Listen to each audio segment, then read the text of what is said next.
Gold trusted gold buyers. మీరు తాకట్టు పెట్టిన బంగారాన్ని విడిపించి ఈ రోజు ఉన్న మార్కెట్ ధరకు కొనబడను. ఇప్పటి నుంచో ఆఫ్ఘనిస్తాన్లో సోవియట్ యూనియన్ అంటే ఫస్ట్ గవర్నమెంట్ ఒకటి ఉండేది. ఐ థింక్ ఇస్ గుల్బతున్ హెక్మతియార్ అనుకుంటారు. ఆఫ్ఘనిస్తాన్లో ఒక లీడర్ని ప్రాపప్ చేసి ఆయన ప్రైమ్ మినిస్టర్గా చేశారు సోవియట్ యూనియన్. సోవియట్ యూనియన్ నుంచి అక్కడ తరిమి కొట్టడానికి యుఎస్ అండ్ పాకిస్తాన్ కలిసి తయారు చేసిన ఎంటిటీ తాలిబాన్. తాలిబాన్ అంటే స్టూడెంట్స్ అండ్ కొంతమంది మద్రసాలు చదువుతున్న అబ్బాయిలు వాళ్ళు వచ్చి చేరారు, వాళ్ళకి తుపాకీలు ఇచ్చేశారు, వాళ్ళు దిగారు. సోవియట్ యూనియన్ యుఎస్ హెల్ప్తోనే, మనకు అందరికి తెలుసు, పాకిస్తాన్ హెల్ప్తో వాళ్ళని సోవియట్ యూనియన్ నుంచి అక్కడ తరిమి కొట్టారు.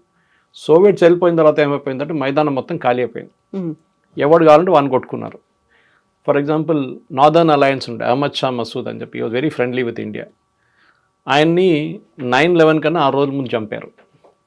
సిరియా నుంచి ఒక టెలివిజన్ ఛానల్ వాళ్ళు వచ్చి కెమెరా లోపల మిసైల్ పెట్టి కెమెరా ఆన్ చేయగానే మిసైల్ వెళ్ళి ఆయన కొట్టేసింది. ముందు ఆయన ఇవర్ సిట్టింగ్ 10 feet అవే. ఫస్ట్ టైం అట్లా ఒక అటాక్ జరిగింది అనమాట. ఎవరు ఆలోచించరు అట్లా కూడా చేయొచ్చు. చాలా క్రియేటివ్గా, చాలా క్రియేటివ్. సో ఈ ఆఫ్ఘనిస్తాన్లో ఈ తాలిబాన్ని క్రియేట్ చేసే ముందు తాలిబాన్తోని వీళ్ళు పనిచేశారు పాకిస్తాన్ వాళ్ళు అండ్ యుఎస్.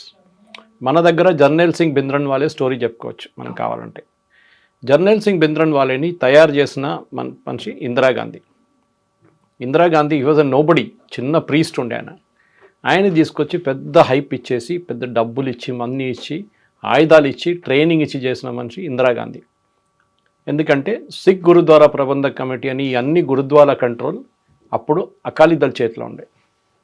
సో అట్లానే అకాలీదళని అక్కడ తీసేయాలని చెప్పి భింద్రన్ వాళ్ళని తీసుకొస్తే భింద్రన్ వాళ్ళే తర్వాత భస్మాసురు అయిపోయాడు. తర్వాత ఇందిరాగాంధీ మీదనే దాడి చేస్తారు, ఇందిరాగాంధీ చంపేశారు, మన అందరికి తెలుసు. ఆపరేషన్ బ్లూ స్టార్ జరిగింది. ఇప్పుడు నిన్న చిదంబరం గారు చెప్పినారు చేసిన తప్పు అంటున్నారు. Anyway that's a different story. కానీ ఆఫ్ఘనిస్తాన్లో తాలిబాన్ని అట్లా ఉంచుకున్నారు వీళ్ళు, ఎందుకంటే వీళ్ళకి పనికి వచ్చింది. అదే టైంలో అల్ఖైదా పుట్టింది. ఒసామా బిన్ లాడెన్ సౌదీ అరేబియాలో one of the richest families, bin Laden family నుంచి వచ్చిన మనిషి ఒసామా బిన్ లాడెన్. వీళ్ళందరూ చదువుకున్నారు, చాలా యువజన్ engineer by the way.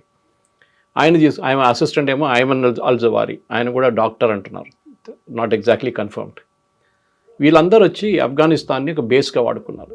Taliban overall coverage ఇచ్చింది ప్రొటెక్షన్ కోసం, దాని కింద వీళ్ళందరూ పనిచేసుకున్నారు. అల్ఖైదా ట్రైనింగ్ గ్రౌండ్గా వాడుకున్నారు ఆఫ్ఘనిస్తాన్. ఎవరు లేరు, లాలెస్ కంట్రీ అంటారు. ఇప్పుడు కూడా అంతే. ఆఫ్ఘనిస్తాన్ మనం అనుకుంటే ఇప్పుడు మొన్న జరుగుతుంది అదని కాదు. మీరు ఈ go back to 16th 17th century ఇట్లనే ఉండేది. అంటే వార్లార్డ్స్ ఉంటారు, ఒక ఏరియా ఒక 200-300 square kilometers ఒక వార్లార్డ్ దగ్గర ఉంటుంది. అంటే ఒక ట్రైబ్స్ మ్యాన్, ఆయన చెప్పిందే వేదవాక్యం అంతా, ఆయన చెప్పింది నడుస్తుంది అక్కడ. ఇంకేం ఎవరు పట్టించుకో. పక్కన ఇంకోటి ఉంటాడు. వీళ్ళు కూడా సున్నీలు, తాలిబాన్ ఒరిజినలీ సున్నీస్ అనమాట. కానీ దాని తర్వాత ఏమైందంటే అల్ఖైదా వచ్చిన తర్వాత తాలిబాన్ని కూడా వాళ్ళు తినేశారు ఆల్మోస్ట్. అప్పుడే 9/11 జరిగింది. 9/11 జరగగానే యూఎస్కి పిచ్చి పట్టేసి వచ్చి మొత్తం బోరా కేవ్స్ నుంచి మొత్తం కంప్లీట్గా కొట్టారు అల్ఖైదాని. కొట్టిందంటే తాలిబాన్ కూడా డ్యామేజ్ జరిగింది చాలా మటుకు.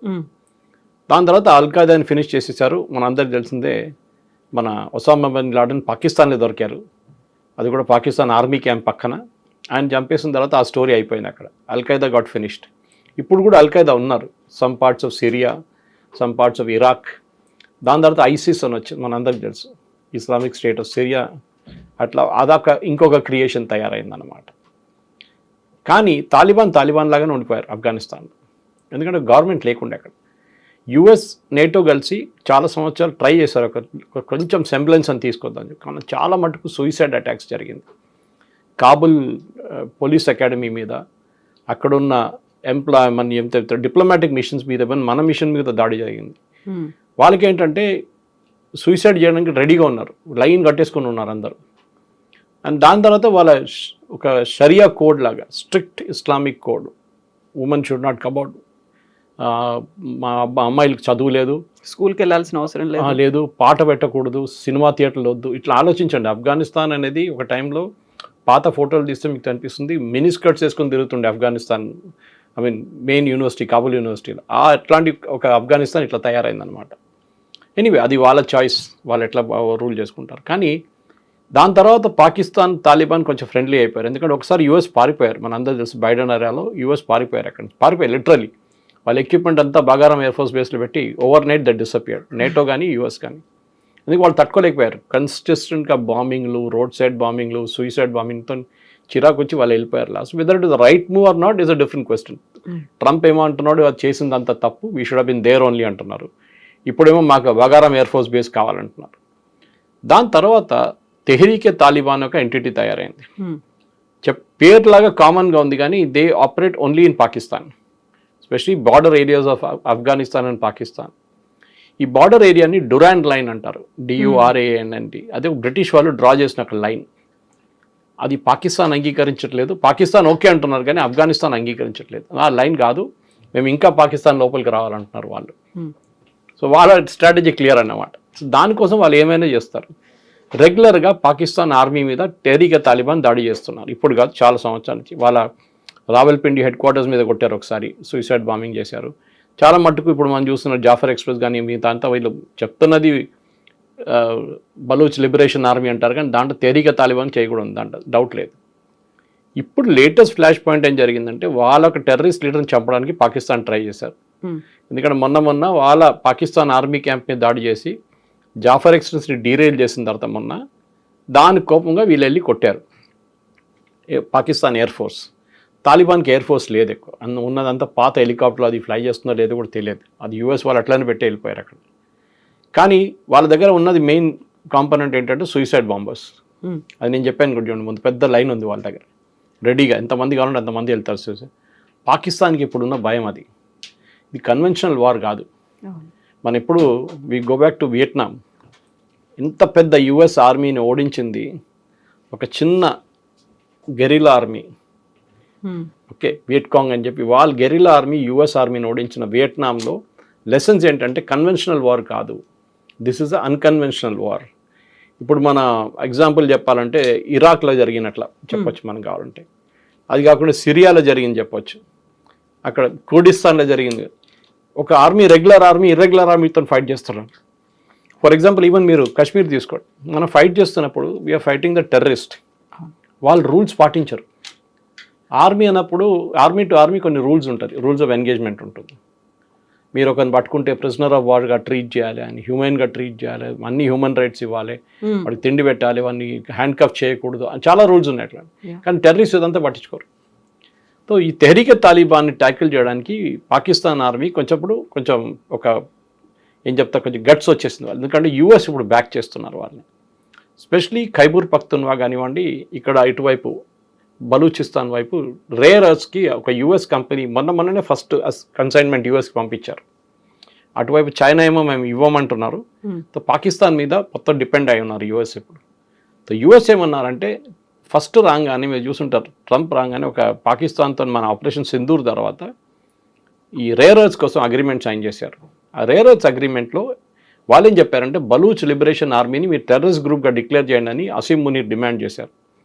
ట్రంప్ ఇమ్మీడియట్లీ అంగీకరించారు. ఇంకా ఆయనకే రేర్ ఎర్త్స్ కావాలి అక్కడ ఉన్నది.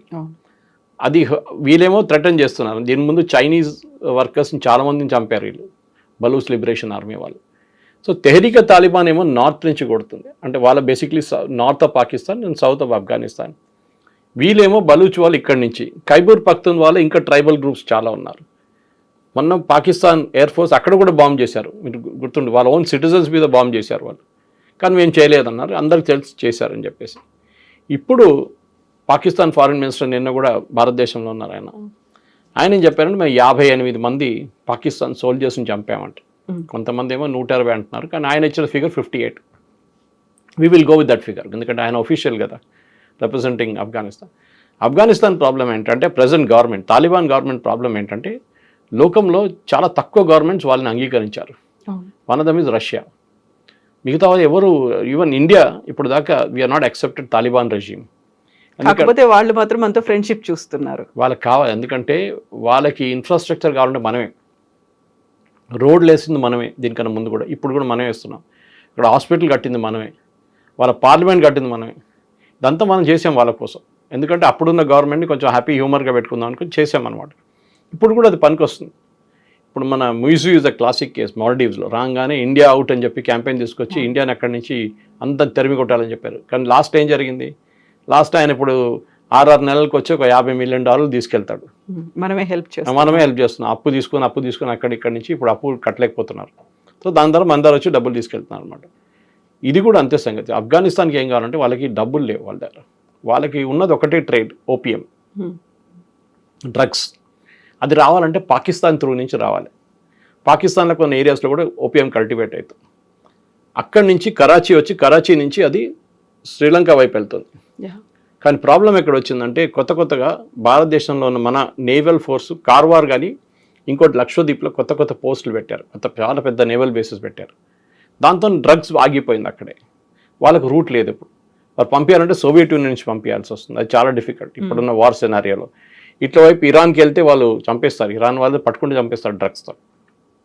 ఇక్కడికి వెళ్తారు, రెవెన్యూ లేదు వాళ్ళ దగ్గర. సో ఆ ఉన్న రెవెన్యూని కావాలని చెప్పి భారతదేశంలో వచ్చి ఇప్పుడు భారతదేశం ఆర్మీ దగ్గర ఇండియన్ ఏం చెప్తా గవర్నమెంట్ దగ్గర మా హాస్పిటల్ చూసుకోండి, మా రోడ్లు చూసుకోండి అంటే ఇండియన్ గవర్నమెంట్ కూడా బయట అని చెప్పకుండా ఓవరాల్ పైన నుంచి మనం చేస్తున్నాం, వాళ్ళకి హెల్ప్ చేస్తున్నాం డెఫినెట్గా. అది పాకిస్తాన్కి నచ్చట్లేదు. ఎందుకంటే moment of India towards Afghanistan ఇండియాకి వచ్చినప్పుడు మీరేమో యూఎస్తో వెళ్ళిపోయారు, ఆఫ్ఘనిస్తాన్ మా దగ్గర వచ్చారు. ఇప్పుడు జరగబోతుంది ఏంటంటే ఎండ్ ఆఫ్ ద డే పాకిస్తాన్లో I predict over the next 1 week చాలా సూసైడ్ బాంబింగ్స్ జరుగుతుంది, దాంట్లో డౌట్ లేదు. Because yesterday his language was very clear. మేము మా కన్వెన్షనల్ వార్ కాదు ఫైట్ చేసి, అన్కన్వెన్షనల్ వార్ ఫైట్ చేస్తాం, అది మేము చేసి చూపిస్తాం ఎట్లా చేయాలని చెప్పి. ఎందుకంటే any day Pakistan air force is superior to Afghan air force. Pakistan army is very well trained compare to Afghanistan. మూడోది వాళ్ళకి నేవల్ అసెట్స్ లేదు, నేవల్ అసెట్స్ పని కూడా రాదు. It's a land lock country. Exactly. Pakistan navy use చేయలేరు. సో ఈ ఫస్ట్ 2 ఎయిర్ ఫోర్స్ అండ్ ఆర్మీని వాడుకోవచ్చు. కానీ నిన్న చూసిన దాని ప్రకారం కొన్ని వీడియోలు వచ్చినాయి బయటికి, వీళ్ళు పారిపోతున్న వీడియోలు వచ్చినాయి పాకిస్తాన్ ఆర్మీ వాళ్ళు. అది నిజమో కాదో మనకు తెలియదు, కానీ అన్కన్వెన్షనల్ వార్లో డెఫినెట్ రావల్పిండి కానీ ఇస్లామాబాద్ కానీ జకోబాబాద్ కానీ ఎక్కడైనా పెద్ద వాళ్ళ కరాచీ కానీ అక్కడ సూసైడ్ బాంబింగ్స్ ఏ రోజైనా జరగవచ్చు. ఇప్పుడు ఏం జరిగింది, లాస్ట్ 2 సంవత్సరాలు చాలామంది ఆఫ్ఘనిస్తాన్ని వాళ్ళు పంపించారు ఆఫ్ఘనిస్తాన్కి, కానీ ఇంకా చాలామంది ఉండిపోయారు. వీళ్ళ మీద ఇప్పుడు నిఘా పెట్టాల్సి వస్తుంది, వీళ్ళేం చేస్తారని చెప్పేసి. ఎందుకంటే ఒక పెద్ద రెఫ్యూజీ క్రైసిస్ ఉంది, దాంట్లో డౌటే లేదు. ఆఫ్ఘనిస్తాన్లో తినడానికి తిండి లేదు, భారతదేశం నుంచి అది కూడా తీసుకెళ్తున్నారు, మన దగ్గర నుంచి నీళ్ళు తీసుకెళ్తున్నారు, మెడిసిన్స్ తీసుకెళ్తున్నారు. మనం డిమాండ్ చేసింది మీరు చూస్తుంటారు, ప్రెస్ కాన్ఫరెన్స్ పెద్ద కాంట్రవర్సీ అయింది. ఫస్ట్ డే ప్రెస్ కాన్ఫరెన్స్ పెట్టారు, మహిళలు తీసుకోలేదు ఎవరిని. వాళ్ళ ఎంబసీ మన rule Geneva convention we should understand.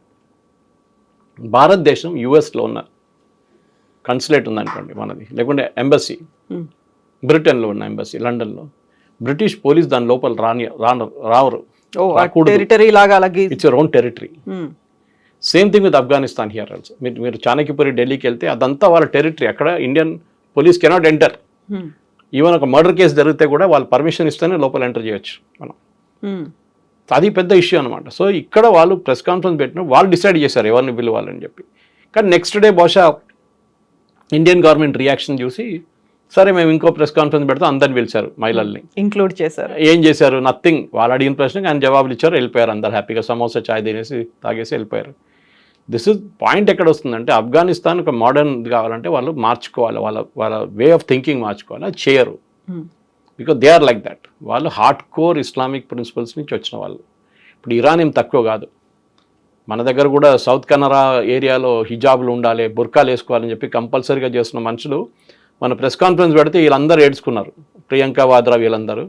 Priyanka Vadra కాన్స్టిట్యున్సీలోనే ముస్లిం మహిళలు ముస్లిం పిల్లలు స్టేజ్ మీద ఎక్కకూడదు ప్రైజ్ తీసుకోవడానికి కూడా, it is not allowed under Islam అని చెప్పి సమత అని చెప్పి ఆర్గనైజేషన్ అక్కడ ఒక కాన్ఫరెన్స్ పెట్టినప్పుడు ప్రైజ్ డిస్ట్రిబ్యూషన్ సెరమనీలో అమ్మాయిల్ని స్టేజ్ మీద రానియలేదు. ఇంకో పిక్చర్ కూడా మీరు చూసుంటారు, అమ్మాయిలు అబ్బాయిల్ని సపరేట్ చేసే కర్టన్ వేసి ఒక క్లాస్ చెప్తారు. ఇది ప్రియాంక గాంధీ వాద్రా వాయనాడులో జరుగుతుంది. ఆమె ట్వీట్ చేస్తుంది, ఏమి తాలిబాన్ వాళ్ళు మహిళలను పిలవట్లేదు అని చెప్పి. So one should remind her where the truth is in between అనమాట. తాలిబాన్ వాళ్ళు వాళ్ళ పని చూసుకుంటాం, వీ కెనాట్ ఇన్ఫ్లుయెన్స్ దెమ్. మనం చెప్పలేం, కానీ చెప్పాము. నెక్స్ట్ డే వాళ్ళు దానికోసం చేంజ్ అయ్యారు. కానీ ఇప్పుడు ప్రెజెంట్లీ పాకిస్తాన్లో I think over the next 20-25 days Pakistan చాలా కేర్ఫుల్గా ఉండాల్సి వస్తుంది. వాళ్ళు ఏమంటున్నారు, మా మీద దాడి చేస్తే మేము చేస్తూ ఉంటున్నాం. కానీ మీరు చేస్తే ఇంకా సిచ్యువేషన్ ఇంకా హారబుల్ అయిపోతుంది. స్పెషలీ బార్డర్ ఏరియాస్లో, క్వెటా ఆ ఏరియాస్లో అంతా, పెషావర్ ఏరియాస్లో it will B messed up, completely mess up అయిపోతుంది. ఇంకా బహుశా చాలామంది చనిపోతారు. ఆఫ్ఘనిస్తాన్ వాళ్ళకి నంబర్లు పట్టించుకోలేదు, వాళ్ళు పట్టించుకోరు. ఎందుకంటే వాళ్ళు సోవియట్ యూనియన్తో ఫైట్ చేశారు, తర్వాత యుఎస్తో ఫైట్ చేశారు, నేటో ఫోర్సెస్తో ఫైట్ చేసిన వాళ్ళకి ఇది చాలా ఈజీ. ఒక 100 మంది చనిపోతే రోజు కూడా వాళ్ళకి ప్రాబ్లం లేదు, దే విల్ ఫైట్. కానీ పాకిస్తాన్కి చాలా ఎంబరాస్మెంట్ అయిపోతుంది అది, ఎస్పెషలీ వాళ్ళ ఏదైనా డిప్లొమాటిక్ అసెట్స్ ఎఫెక్ట్ అవుతుంది. రేపు మన యూఎస్ ఎంబసీ మీద దాడి చేశారనుకోండి, ఇస్లామాబాద్ కానీ రావల్పిండి కానీ, it will be a big blow అనమాట. చైనీస్ వాళ్ళు ఎట్లా పారిపోయారు, చైనీస్ టెక్నికల్ వర్కర్స్ అంతా పాకిస్తాన్ నుంచి రోడ్ కడుతున్నారు, డ్యామ్ కడుతున్నారు, అందరు పారిపోయారు లాస్ట్ 6 monthsలో. అదే పరిస్థితి యూఎస్ కూడా అయిపోయింది. సో ఇప్పుడు పాకిస్తాన్ని ప్రపంచ పటంలో లేకుండా చేస్తాం, ఉనికే లేకుండా చేస్తాము అనేది రాజ్నాథ్ సింగ్ చెప్పిన మాట. ఒకవైపు ఏమో బలూచ్ లిబరేషన్ ఆర్మీ ఉంది, ఇంకొక వైపు తెహ్రీకే తాలిబాన్ ఉంది. అంటే వాళ్లే పాకిస్తాన్ని చూసుకుంటున్నారా? మనం ఆపరేషన్ 2ని సింధూర్ని స్టార్ట్ చేయాల్సిన అవసరం లేదంటారా? అక్కర్లేదు.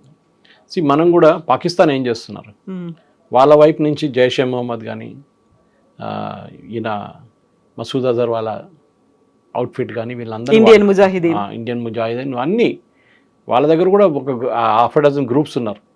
వాళ్ళందరినీ మన వైపు వాడుకుంటున్నారు. కాశ్మీర్కి వచ్చి అక్కడ టెర్రరిస్ట్ యాక్టివిటీస్ కండక్ట్ చేస్తున్నారు. వాళ్ళు కొంతమంది పారిపోతున్నారు, కొంతమంది చంపేస్తున్నాం మన ఆర్మీ వాళ్ళు, అంతా జరుగుతుంది అనమాట. కానీ అదే పాలసీ మనం కూడా అడాప్ట్ చేస్తున్నాం. ఇప్పుడు బలూచిస్తాన్ మీరు ఎప్పుడు వింటారు, ఇండియన్ ఆర్మీ సపోర్టెడ్ టెర్రరిస్ట్ అని పాకిస్తాన్ స్టేట్మెంట్ ఇస్తారు. అది జాఫర్ ఎక్స్ప్రెస్ బాంబింగ్ జరిగిన తర్వాత కూడా, దాని తర్వాత అక్కడ ఏదైనా ఇన్సిడెంట్ జరిగితే బలూచిస్తాన్లో వీళ్ళు చెప్పేది ఇది. కానీ పాకిస్తాన్ మర్చిపోకూడదు, ఒక 6 నెలలు 8 నెలల ముందు పాకిస్తాన్ అండ్ ఇరాన్ బాంబింగ్ చేసుకున్నారు. వీళ్ళు వాళ్ళ మీద బాంబ్ చేస్తారు, వాళ్ళు వీళ్ళ మీద బాంబ్ చేసి 2 ఖతం చేసుకున్నారు. సో ఇక్కడ ప్రాబ్లం ఎక్కడ వస్తుందంటే, ఈ సోవియట్ యూనియన్ ఓడించడానికి ఇదే ఇరాన్, సౌదీ అరేబియా, ఇంకా చాలా ఇస్లామిక్ నేషన్స్ చాలా డబ్బులు పెట్టారు ఆఫ్ఘనిస్తాన్లో. ఇప్పుడు తాలిబాన్ వాళ్ళు చెప్పిన నంబర్ ప్రకారం వాళ్ళ దగ్గర 2 లక్షల మంది ఆర్మ్ ఫోర్సెస్ ఉన్నారు, ఇంక్లూడింగ్ పోలీస్ ఫోర్సెస్. అది కొంచెం ఎగ్జాజరేట్ చేసి ఉండొచ్చు, 1,00,000 ఉండొచ్చు కావాలంటే. 1,00,000 కూడా పెద్ద నంబరే కదా. And that to not conventional war, unconventional war fight చేస్తారు. సూసైడ్ బాంబర్స్ ఉండి ఉంటారు, ఏదైనా తయారు వాళ్ళు అట్లనే వాళ్ళు, ఎందుకంటే వాళ్ళకి ఇంపాక్ట్ కావాలి. వెళ్ళి మీరు ఒక తుపాకీ తీసుకొని ఒకరిని కాల్స్తే కాదు కదా, అక్కడ వెళ్ళి సూసైడ్ బాంబింగ్ చేస్తే 100 మంది చనిపోతే బిగ్ న్యూస్ అనమాట. ఈ ప్రాబ్లం ముల్లా అమర్ కానీ వీళ్ళందరూ స్టార్ట్ చేసిన నెట్వర్క్ ఏది, దాని నడిమిట్లో హక్కానీ నెట్వర్క్ ఒకటి ఉంది పాకిస్తాన్ నుంచి ఉండే ముందు, వాళ్ళు కూడా దీంట్లో ఉన్నారు. ఇదంతా కలిసి ఆఫ్ఘనిస్తాన్ని బేస్గా వాడుకొని పాకిస్తాన్ మీద దాడి చేస్తారు. దాంట్లో మన మోటివేషన్ ఉందా అంటే బహుశా ఉండొచ్చు, ఐఎమ్ నాట్ డినయింగ్ ఇట్. ఇండైరెక్ట్గా రా వాళ్ళు చేస్తున్నారా లేదా అనేది we will never come to know, because రా అట్లా ఆపరేట్ చేయరు. వాళ్ళ ఆపరేట్ మెథడాలజీ డిఫరెంట్ ఉంటుంది అన్నమాట. ఎందుకంటే రేపు ఇదే తాలిబాన్ వాళ్ళు మన మీద కూడా ఒక రోజు రావచ్చు అని చెప్పి ఒక రియలైజేషన్ ఉంటుంది. పాకిస్తాన్ ఒక సెక్షన్ తీసుకొని డబ్బులు ఇచ్చి మన వైపు పంపించవచ్చు కాశ్మీర్కి. ఇన్ఫాక్ట్ అదే జరుగుతుంది అనుకున్నాం మనం. యుఎస్ పారిపోయినప్పుడు వీళ్ళందరికీ ఏం పని లేదు, అక్కడ జాబ్లెస్ అయిపోయారు. ఎవరిని చంపుతారు, చంపాల్సిన వాడు పారిపోయాడు, అక్కడ సోవియట్ వాళ్ళు పారిపోయింది, దాని తర్వాత యూఎస్ పారిపోయింది, నేటో వెళ్ళిపోయింది. ఎవరిని వెళ్ళి కొడతారు మీరు? సో పాకిస్తాన్ దొరికారు వాళ్ళకన్నమాట. సో వాళ్ళు ఆఫ్ఘనిస్తాన్ ఏమంటున్నారంటే మాకు సంబంధం లేదు తెహ్రీకే తాలిబాన్తో, మీరు మీ వైపు నుంచి మా మీద దాడి చేస్తున్నా, మేము మీ వైపు మేము చేస్తాం దాడి, మమ్మల్ని బాంబ్ చేస్తే మేము కూడా చేస్తాం అని చెప్పి నిన్న రాత్రి బాంబింగ్ జరిగింది, 58 మంది చనిపోయేదని అంటున్నారు. కానీ ప్రాబ్లం అక్కడ కాదు. Problem is again I'm repeating is వీళ్ళ కన్వెన్షనల్ ఫోర్సెస్ మీద దాడి చేస్తే, ఒక ఎయిర్ ఫోర్స్ బేస్ ఏదైనా ఉండొచ్చు. మనకు తెలుసు, మన పాకిస్తాన్లో వాళ్ళ పిల్లలు చదువుతున్న స్కూల్ కూడా అటాక్ చేశారు, కేడెట్ స్కూల్ అటాక్ చేశారు. వీళ్ళు చాలా బాధ అనిపించారు, చాలామంది పిల్లలు చనిపోయారు దాంట్లో. So they will do anything, ఏదైనా చేస్తారు తెహ్రీకే తాలిబాన్. కానీ వాళ్ళు మీరు కంట్రోల్ చేస్తే ద ప్రాబ్లమ్ ఈజ్ అది ఇంకా అన్కంట్రోలబుల్ అయిపోతుంది. ఒక పొలిటికల్ సొల్యూషన్ కావాల్సి వస్తుంది దీనికి. పొలిటికల్ సొల్యూషన్ రావాలంటే వీళ్ళిద్దరు కూర్చొని మాట్లాడుకోవాలి. కానీ పాకిస్తాన్ డౌట్ ఏంటంటే వీళ్ళు ఆఫ్ఘనిస్తాన్ ఇండియా వైపు వెళ్తున్నారు, వాళ్ళ వైపు ఒక స్లాంట్ ఉంది వాళ్ళకి, వాళ్ళ దగ్గర నుంచి డబ్బులు తీసుకుంటున్నారు, వాళ్ళ దగ్గర నుంచి టెక్నాలజీ తీసుకుంటున్నారు, వాళ్ళ దగ్గర నుంచి రోడ్లు కట్టుకుంటున్నారు. ఇదంతా చూసిన తర్వాత భారతదేశానికి కూడా అర్థమైపోయింది ఇప్పుడు ఆఫ్ఘనిస్తాన్లో కూడా మనకు చాలా మటుకు న్యాచురల్ రిసోర్సెస్ చాలా ఉన్నాయి, రేర్ ఎర్త్స్, అక్కడ మనం ఎందుకు చేసుకోకూడదు. అండ్ ఇంకోటి, బగారాం ఎయిర్ ఫోర్స్ బేస్ యుఎస్కి ఇయ్యరని చెప్పారు, ఇండియాకి ఇయ్యాలని ఎప్పుడు చెప్పలేదు కదా, మేము మీకు ఇయ్యమని చెప్పలేదు. ఎగ్జాక్ట్లీ. మనకు Bagram air force base control ఇస్తే పక్కన చైనా అక్కడి నుంచి we can use that as listening post అంట ఇంగ్లీష్లో. అంటే వాళ్ళు ఏం చేస్తున్నారు, చైనా వాళ్ళు ఏం చేస్తారు, దానికోసం యూఎస్ అడిగారు. వాళ్ళకి తాలిబాన్తో ప్రేమ ఏం లేదు, వాళ్ళకి బగారాం ఎయిర్ ఫోర్స్ బేస్, ఎందుకంటే దట్స్ వెరీ క్రిటికల్ అనమాట, very strategic air force base. అది వస్తే మనకు కూడా చాలా మంచి ఇన్ఫ్లుయెన్స్ ఉంటుంది దాని మీద నుంచి. సో బహుశా జరగవచ్చు రేపు 1 or 2 years ఉన్న సీక్రెట్లీ కూడా మనం అక్కడి నుంచి ఆపరేట్ చేసుకుంటాం. అది ఎవరికి తెలియదు కూడా రేపు జరిగిందో లేదనేది. కానీ ఆఫ్ఘనిస్తాన్ ఓవరాల్గా ఇండియా వైపు ఒక స్లాంట్ ఉంది. ఆ స్లాంట్ ఇంకా మన వైపు నుంచి మంచిగా వాడుకొని అట్ ద సేమ్ టైం కొన్ని హ్యూమన్ రైట్స్ అన్నీ అడగలేము వాళ్ళ దగ్గర. మహిళలకి కాకుండా పిల్లలకి ఎడ్యుకేషన్ మేము చూసుకుంటాము భారతదేశం, మీ పిల్లల్ని ఇండియాకి పంపించాం. చాలామంది చదువుతున్నారు ఆఫ్ఘన్ స్టూడెంట్స్ ఇండియాలో. అది కాకుండా మనం స్కూల్ అక్కడ నడిపిస్తాం, కాబట్టి మహిళల టీచర్లు పంపిస్తాం. Okay, but you should not put much of restriction దాని మీద అని చెప్పొచ్చు. ఒక మోడరేట్ తాలిబాన్ అక్కడ ఉంది ఒకటి. ఆ మోడరేట్ తాలిబాన్ని మీరు బయటికి తీస్తారు. అది చూసారు నిన్న మహిళల్ని ఎప్పుడు కలవరు ఈయన ఫారిన్ మినిస్టర్. ఆలోచించండి, మన దగ్గర ఉన్న ప్రెస్ కాన్ఫరెన్స్లో మహిళలు వచ్చి కూర్చున్నారు, అందరు కోపంతో ఉన్నారు, కానీ అడిగినప్పుడు అన్ని జవాబులు అని చెప్పేసిండు, చెప్పాల్సిందని. దాని తర్వాత క్వైట్గా వెళ్ళిపోయింది. అందులో కూడా పిల్లల చదువు గురించి అడిగారు వాళ్ళు. సో మీరు ఇరాన్ చూడండి. ఇప్పుడు ఇరాన్లో హిజాబ్ వేయకుండా మీరు యూనివర్సిటీకి వెళ్ళారు, హిజాబ్ కంపల్సరీ, మ్యూజిక్ ప్లే చేయకూడదు, సినిమాలు లేవు. అవి ఎప్పుడైనా అడుగుతున్నారండి? మొన్న దాకా సౌదీ అరేబియా కూడా ఇదే ఉండే కదా. మొహమ్మద్ బిన్ సల్మాన్ వచ్చిన తర్వాత Saudi Arabia is really gone modern కంప్లీట్గా. ఆయన ఏమంటున్నారు 2030 దాకా మేము యూరోప్ లాగా చేసేస్తా ఉంటున్నారు సౌదీ అరేబియాని. ఆలోచించండి, అంటే the land of Mecca and Medina will become Europe అంటున్నారు ఆయన. అంత మోడర్నైజ్ చేయబోతున్నాను నేను. వాళ్ళకి అందరికి తెలిసింది ఏంటంటే ఈ క్రూడ్ ఆయిల్ అనేది ఎప్పుడు ఉండదు, ఇంకా బహుశా ఇంకొక 50 సంవత్సరాలు మ్యాక్సిమం. కొంతమందికి అయితే 20-30 సంవత్సరాలు ఫినిష్ అయిపోతుంది ఆయిల్ అంతా. దాని తర్వాత ఏం చేస్తారు? మీరు బేస్ డెవలప్ చేయాలి, ఇండస్ట్రియలైజేషన్ చేయాలి, మ్యానుఫ్యాక్చరింగ్ ఉండాలి, మీకు సైన్స్ అండ్ టెక్నాలజీ ఉండాలి, స్పేస్ టెక్నాలజీ ఉండాలి, మిసైల్ టెక్నాలజీ ఉండాలి. సౌదీ అరేబియా కూడా దాంట్లో ఇన్వెస్ట్ చేస్తున్నారు. రేపు బహుశా ఆఫ్ఘనిస్తాన్ కూడా మనం ఇదే ఇవ్వబోతున్నాం. మేము మీకు మిసైల్స్ ఇస్తాము, మాకు డబ్బులు ఇవ్వండి. ఆ డబ్బులు కూడా మేము మీకు మీ దగ్గర ఉన్న ప్రోడక్ట్స్ అమ్మేసుకొని మీకు డబ్బులు ఇప్పించేస్తాం. రేర్ ఎర్త్ మినరల్స్ అనమాట. అది మనం తవ్వి అక్కడ తీసుకురావాలంటే పెద్ద ఛాలెంజ్. ఎందుకంటే మనకి సీ రూట్ లేవు అక్కడి నుంచి. సీ రూట్ రావాలంటే మనం త్రూ ఇరాన్ రావాల్సి వస్తుంది. ఇరాన్ నుంచి వచ్చి షబార్ పోర్ట్ మీకు గుర్తుంటుంది, అది మనకి ఇచ్చి. కానీ ఇప్పుడు అది యూఎస్ అక్కడ కూడా శాంక్షన్స్ పెట్టారు. ఓవరాల్ చూస్తే ఏంటంటే ఆఫ్ఘనిస్తాన్ భారతదేశానికి దగ్గరకు వస్తుంది. అది పాకిస్తాన్కి పెద్ద వరి, చాలా పెద్ద టెన్షన్ పాకిస్తాన్కి. ఎందుకంటే ఏం చేస్తారో వీళ్ళు, ఏం చేపిస్తారో వీళ్ళు భారతదేశాన్ని, అది ఇంకా భయం అనమాట. సో తెలుగులో సామెత ఉంటుంది, శత్రువుకి శత్రువు మిత్రుడు అవుతాడు అనేది. కరెక్ట్, ఇంగ్లీష్లో ఉంది, your friends friend, your enemies my friend అంటారు. ఒక విన్ విన్ సిచ్యువేషన్ ఎలా చేసుకోవాలి? డైరెక్ట్గా అయినా ఇండైరెక్ట్గా అయినా ఆఫ్ఘనిస్తాన్కి హెల్ప్ చేయడమే కాదు, పాకిస్తాన్ని దెబ్బతీయాలి. నాట్ ఓన్లీ ఆపరేషన్ సింధు 2.0 కాదు, ఇలా కూడా తీయొచ్చు అనేది. కరెక్ట్, ఎందుకంటే అన్కన్వెన్షనల్ వార్ ఫైట్ చేయడంలోనే స్మార్ట్గా ఉంటాం. యుఎస్ చూడండి, ఎక్కడెక్కడ డబ్బులు పెట్టలేదు వాళ్ళు. సుదాన్లో పెట్టారు, ఆఫ్రికాలో చాలా కంట్రీస్లో అన్స్టేబుల్ చేశారు. Even south Africa interference try చేశారు వాళ్ళు. మన దగ్గరున్న బంగ్లాదేశ్లో చేశారు, శ్రీలంకలో ట్రై చేశారు, చాలా చోట్ల. వాళ్ళ మెయిన్ పని ఇది. ప్రాక్సీ ఏంటంటే వాళ్ళ డమ్మీ రెజీమ్స్ పెట్టుకుంటారు అక్కడ. నాచ్ రాజా నాచ్ అంటే అట్లాంటి మనిషి కావాలి వాళ్ళకి, ప్రైమ్ మినిస్టర్ ఏం చేయమంటే చేస్తాడు. మహమ్మద్ యూనిస్ అదే కదా, సేమ్ థింగ్. సో అట్లాంటి వాళ్ళు వాళ్ళకి 50 మంది కావాలి. ఆఫ్రికా కానివ్వండి, వెస్ట్ ఏషియా కానివ్వండి. వెస్ట్ ఏషియా చూడండి, ఖతార్ని ఇడా ఎయిర్ బేస్ బేస్లో యూఎస్లో ఎయిర్ బేస్లో, పెద్ద ఎయిర్ బేస్లో ఖతారీ ఎయిర్ బేస్ చేస్తున్నారు దాన్ని. Huge protest in US. How can you allow Islamic regime to? రేపు దే కెన్ డూ ఎనీథింగ్.